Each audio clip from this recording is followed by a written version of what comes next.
All right, welcome back. Again, we're going to be going over Chapter 5, Legere, and Chapter 6 in Mane at the same time. It's going to be a double doozy.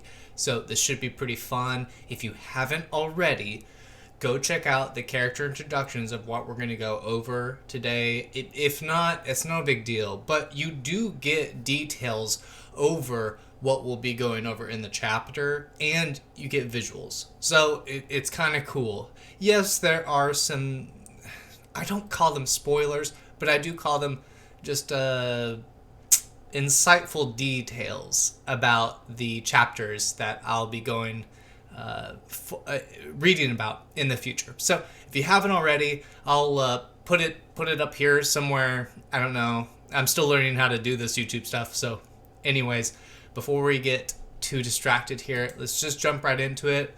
Hope you guys enjoy Chapter 5, Legere.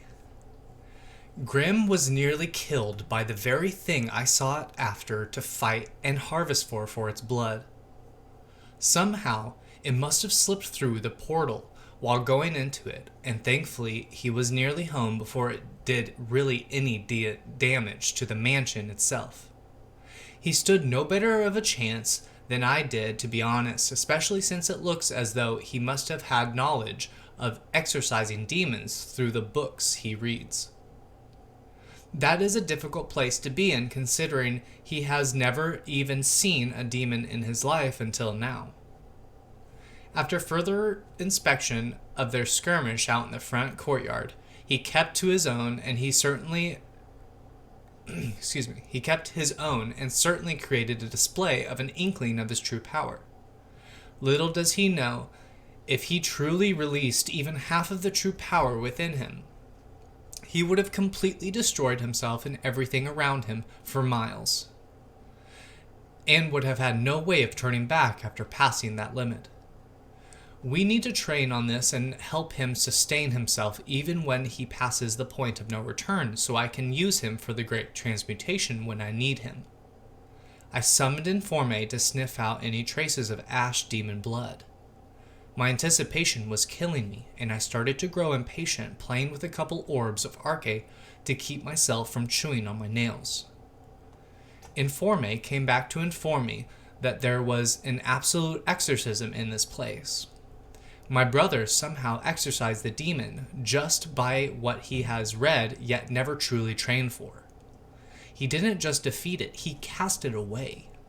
This was puzzling to me and made me wonder how useful he would be if I took him through the portal after I fixed the leaks in the Hellgate. Looking down at my lovely creation rubbing along my legs in the form of a cat, she quickly zoomed back onto my hand. The thought remained, how will I get a trace of this blood for this incantation? This is troubling, but firstly I need to further inspect this artifact that Grimm found out in the dark depths.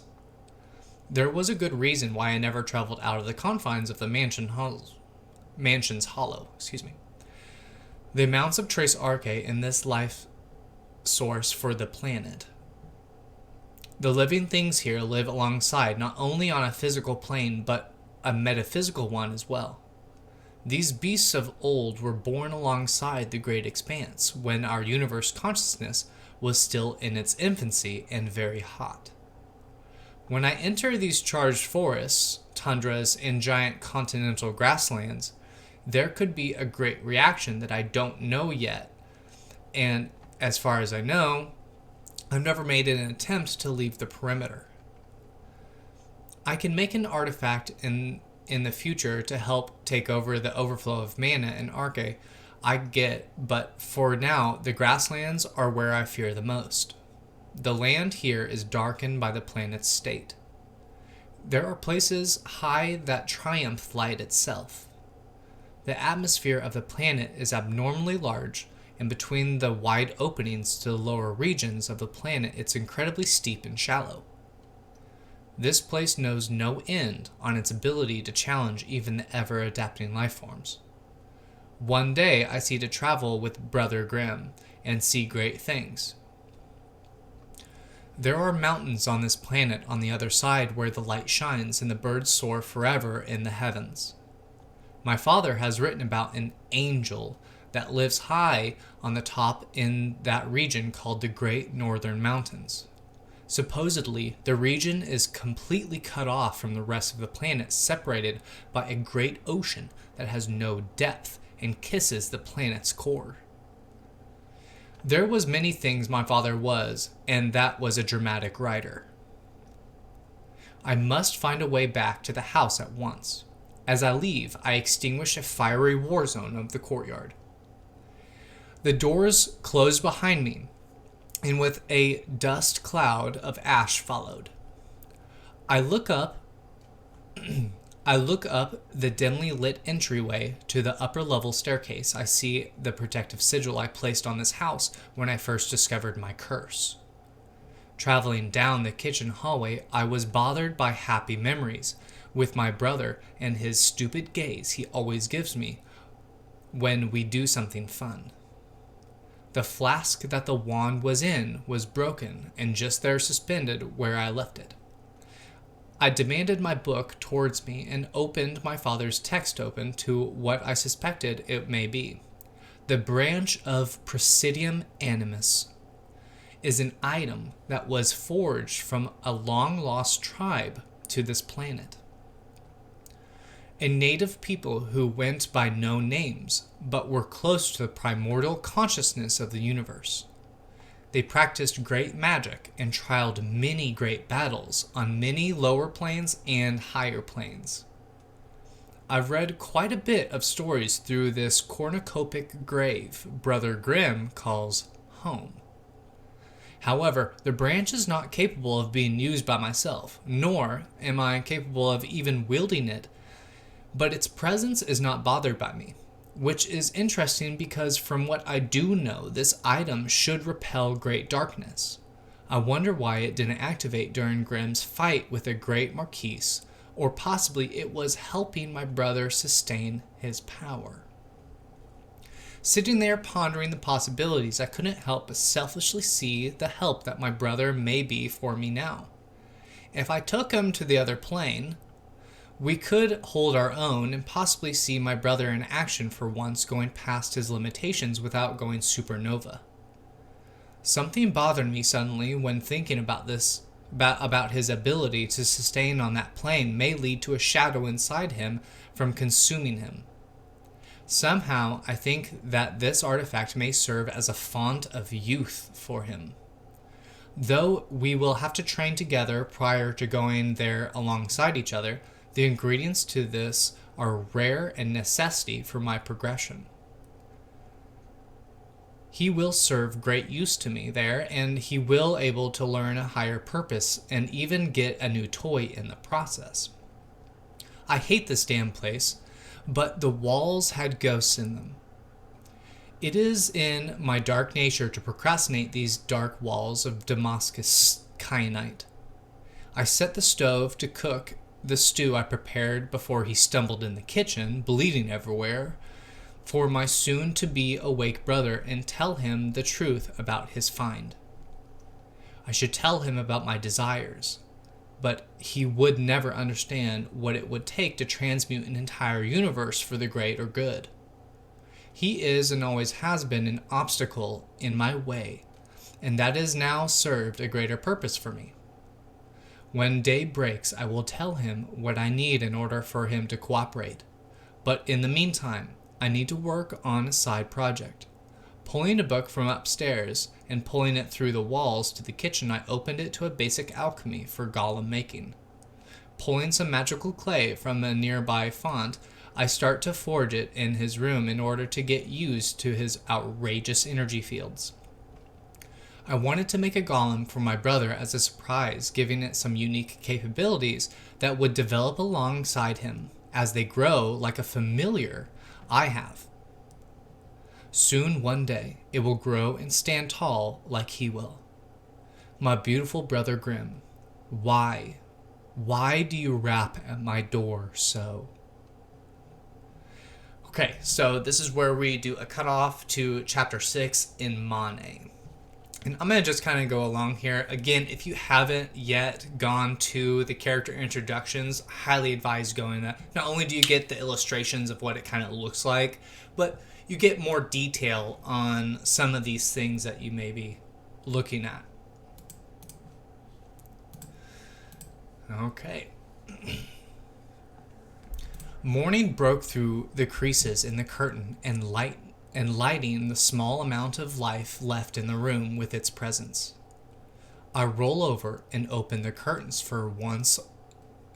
I roll over and open the curtains for once all the way and stretch my achy muscles. Scratching my chest, I feel the scar left from the obsidian ricochet. Flashes of the battle still going in and out of my memories as the light gets too bright. I turn and my eyes settle on something in the room next to my bed.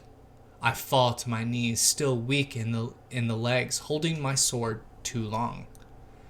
All of a sudden, while I was lying on the ground around the corner of the bed, a face appeared.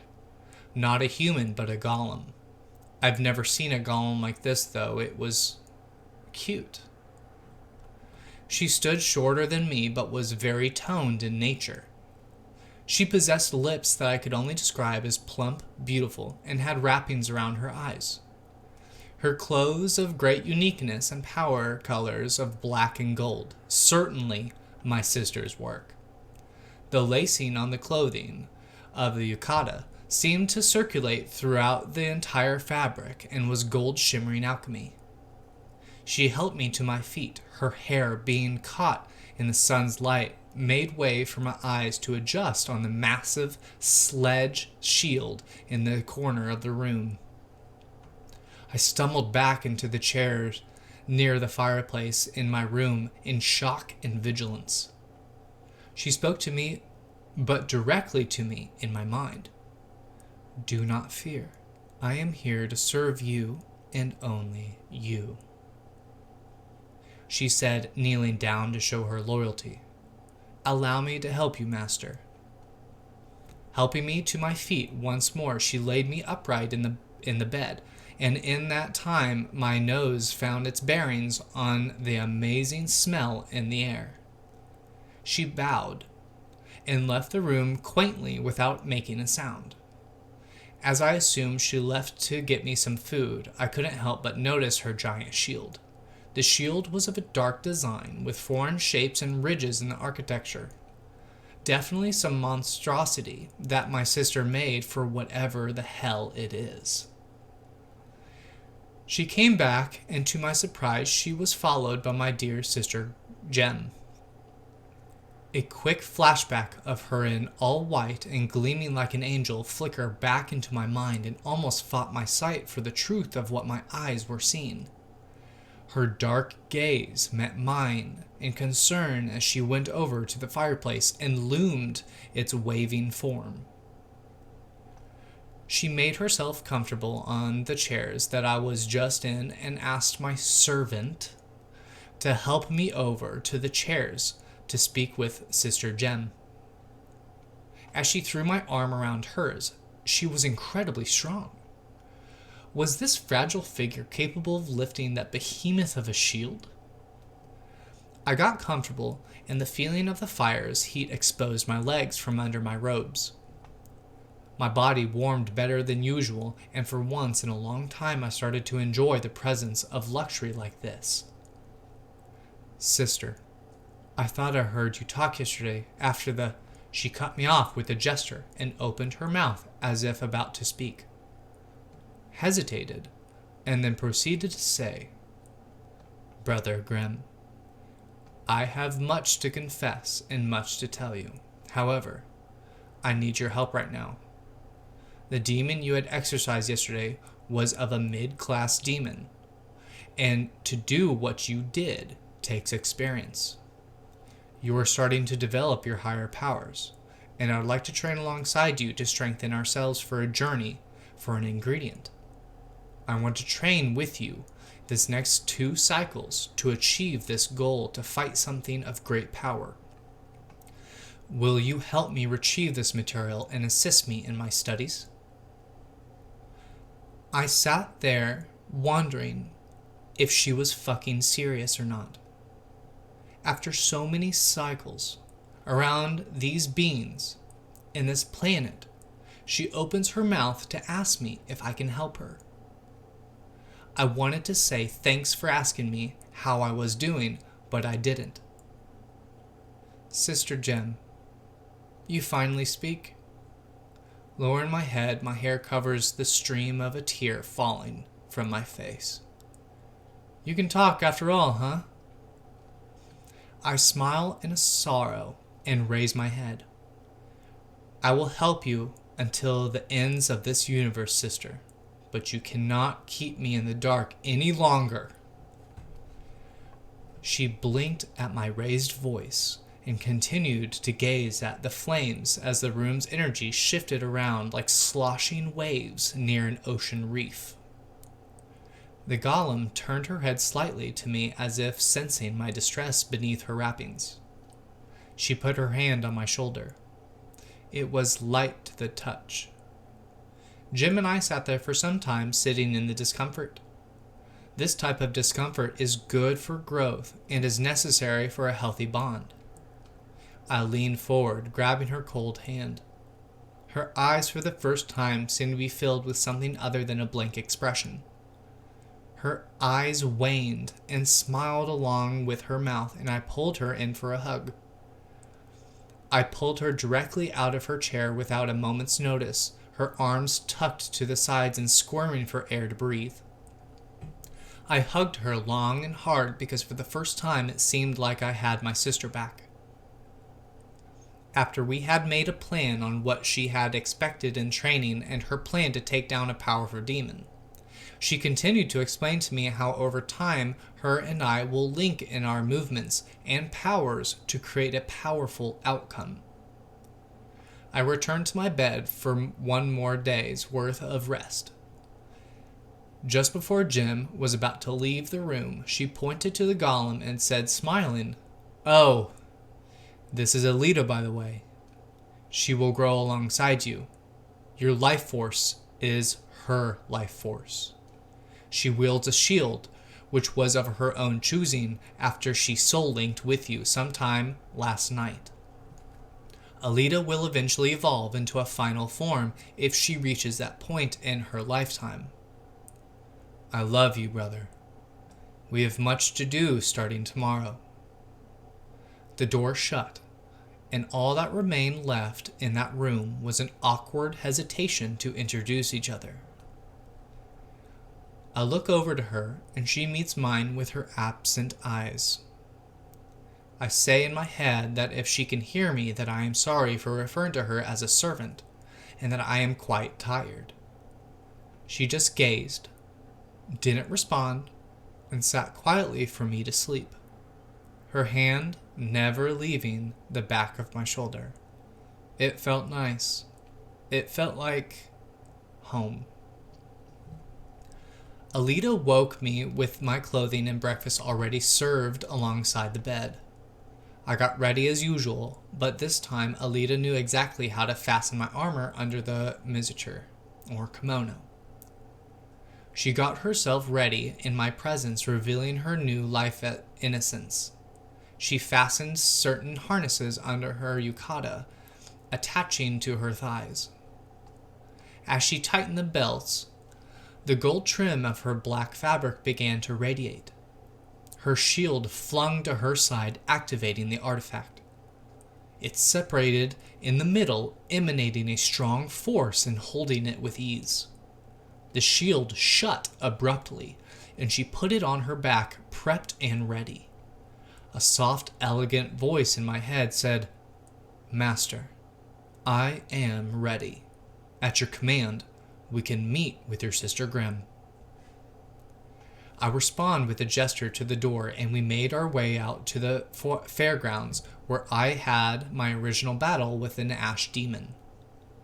When walking down the curved staircase, I saw the crater left in the wall from where I took action. Alita again rested her hand on my shoulder. For some reason, her touches were keeping me controlled and at ease until I realized what I had not done this morning. I haven't gotten my potion yet to keep me sustained. Jim broke my concern and said, "Brother, from now on, you will no longer require my aid. I designed Alita with a wand as her core, keeping you sustained in her presence, and together you will both reach higher ceilings. Now, brother, ready yourself." For many days this continued, training, then ending the day with a skirmish. My sister is incredibly fast and teaches me a lot that even I have never seen in action. Alita is also growing, and we are learning to keep each other in good company. We managed to even get her on her own bed and place to suspend her shield. Her and I have grown not only in size, but also in the way we utilize each other's skills. She can tank the heaviest blows, and that even that demon would struggle to falter. I am her power and striker, though when we train, there's an item on Alita that I've never seen her use before. It is a plain ivory white handle on her back. She never draws it, and I never ask her to. I figure that she should have her own privacy, so she too can experience what it's like to have human emotions. One night, we were getting ourselves out of our outer wear for nightfall. She lays down in her silk covers as I walk to mine. Her body's outline reaching to my interest, seeing the curvature of the silk sheets conforming in places. I reach over to the lights and then turn to her and speak in my mind to her. "Do you ever think about leaving here, Alita? You know I would let you. You have life now and deserve to be free. With so much power as yours, you would live a happy life." She laid there for a moment and turned to me, getting out of the bed, revealing her innocent body. "Grim, I am here to serve you. My core, myself, is here to serve as your servant of protection, and plus She hesitated and returned to her silk covers, pulling the long rope to her side bed, making the drapes fall around her bed. I also pulled my drapes free and returned to my pillow's aid, but the question beckoned at my attention. What was she going to say before she hesitated? Cool. I hope you enjoyed those 2 chapters. Join me again for the next character introduction and details over chapter 7, and we'll see you next time. Don't forget to subscribe and like and leave a nice comment. We'll see you next time. Thanks. Bye.